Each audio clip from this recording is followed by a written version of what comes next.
Snacks. Today I'm going to show you how to make small batch strawberry jam. This is super simple, only requires 3 ingredients. There's no need for any pectin, there's no need for any gelatin, there's no need for any candy thermometers, there's no special tools, no special equipment for this, and it only makes just over a pint of finished jam. So without further ado, let's get started. So obviously the first ingredient that I need is fresh strawberries. Here I've got 2 pounds of fresh berries that I've gone ahead and washed, rinsed off, and using a melon baller, I'm just going to top and chop these berries. Basically all I do is scoop the top, the leafy part out of the strawberry, and then using the melon baller part, I just kind of roughly chop the berries into pieces, throw them into a bowl. Now this recipe only uses 2 pounds of strawberries. Like I said in the beginning, it only makes just over a pint of finished jam. I know there's tons of recipes for strawberry jam out there in internet land, but most of them require, tons and tons of berries. Puts up way more strawberry jam than most people, ever even really use in a year. So that's the nice thing about this recipe. You only need 2 pounds. Now once you get all of your strawberries topped and chopped, you're going to add some lemon juice. I'm using fresh lemon juice here, so I'm using a large lemon. You're only going to need half of that, so I'm going to go ahead and cut this in half and only juice half of it into my strawberries. If you are using a bottled lemon juice or ready-to-use lemon juice, you're only going to need about a tablespoon here. But using a fork, I'm going to juice this lemon into my strawberries. And I wasn't thinking at the time, so I got lemon seeds into my strawberries. No big deal. Just going to go ahead and fish them out here in a minute. And then you want to add in 2 cups of granulated sugar. This is just plain old white sugar. Using a spatula, you want to toss this so all of your strawberries get coated in that sugar. Basically what we're going to do here is macerate our strawberries. The sugar is just going to help release all of the water and moisture in the berries. It's going to actually cut down the time that we need to cook this. But just go ahead and make sure that all your strawberries are completely coated in that sugar. It's also going to help kind of dissolve the sugar in the process. You want to leave this on your counter to let macerate for about an hour or so. You can even do these overnight if you wanted to. Cover them and put them in the refrigerator. That's perfectly fine, but an hour is usually sufficient on the countertop. And after about an hour, you can see our fully macerated strawberries, how much juice this sugar has allowed these strawberries to release. It's really soupy, it's really juicy, it's pure deliciousness at this point. But you want to transfer this to a large pan, because we're going to cook this down now. Now as far as pan size, I'm using a 4-quart pan. You want to use at least a 4-quart pan for this, because this is going to kind of bubble up and foam up. You want to make sure that your pan is big enough that none of that's going to overflow the top of your pan, because it's just going to make a sticky mess. So make sure that you use at least a 4-quart pan for this recipe. And over medium-high heat, we want to bring this up to a boil, stirring constantly. Now throughout this entire process, you're going to need to stir constantly. This is not something that you can just put on your stove and walk away from. You need to baby it. Since we're not using pectin, we're not using gelatin, we're not using any of the fancy stuff, it's just sugar and berries and lemon juice. You're basically making a strawberry candy here. We're going to have to cook this down until it is the proper consistency.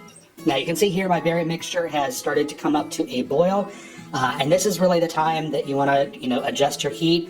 If it starts sticking on the bottom, you're going to need to take it off and lower the heat. Once it starts sticking and burning on the bottom, game over. There's no wiggle room there.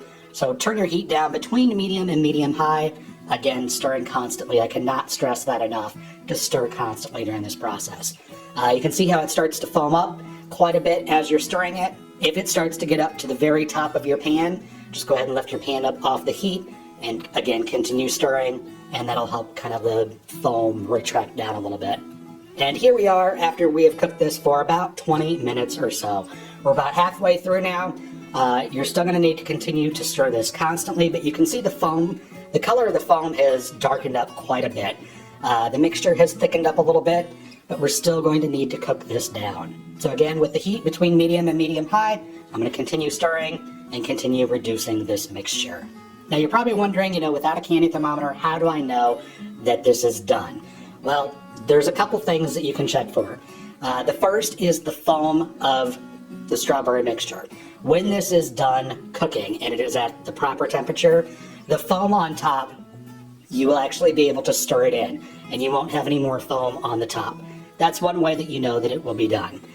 Second way that you'll know that it'll be done is the sound of the boiling is going to change on you. It's no longer going to sound just like boiling water. It's going to sound like it's boiling something thick. And it sounds identical to if you've ever made pudding from scratch, or custard, or even just gravy. It's going to sound really thick. And the bubbles popping you'll know it when you hear it. So as you can see here, as I'm stirring this, the foam has gone away. The bubbling has kind of ceased a little bit. So I know now that my jam is done. But if you want to take one more measure and make sure that your jam is done, what you're going to want to do is take a plate at the beginning of this process and put it in your freezer. Once you think that your jam is done, you want to take a spoonful of that and put it onto the plate that has just been taken out of the freezer. You want this nice and frozen cold. Just spread out a spoonful of your jam on the plate and run your finger straight through it.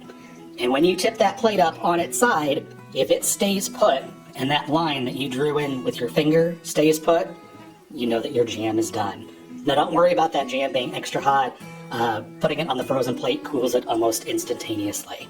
Now I'm not going to be processing this jam, and I know most people don't have the equipment to process this. I understand that it's a small batch, so all I'm going to do is transfer this mixture into jars. Because that jam is so hot and it's essentially a liquid candy, you want to make sure that your jars are also hot. So put some boiling water into your jars, let them sit for a good 10 minutes or so and let them come up to temperature so they're nice and hot. And then you can add your hot jam to the hot jars. And I'm just using a canning funnel here to do this and a little ladle. Like I said in the beginning of the video, this makes just over a pint of finished jam. So I've got 3 half-pint jars here. Each half pint is 8 ounces. But just go ahead and top those off, and then you can add lids and bands to these. And again, because we're not processing these, you're going to need to store them in the refrigerator. Now, even though we didn't process these are still going to last right around 6 months or so in the refrigerator. Just go ahead and make sure that you write on the top with a magic marker or put a piece of tape or something on it and write on that the date that you cooked this. But then go ahead and store this in the refrigerator, and then you can use it for whatever you prefer to use jam on. Most commonly, I have mine on buttermilk biscuits or on a piece of toast, as you can see here. And you can see, without using pectin, without using a candy thermometer, no special equipment, this is perfect consistency jam. And I know people are going to ask this in the comments, can I use other berries besides strawberries? Yes, you can. This works just the same with all the berries. I've successfully made this using just blueberries, just raspberries, using a mixture of blackberries, raspberries, and blueberries, using strawberries and blueberries together.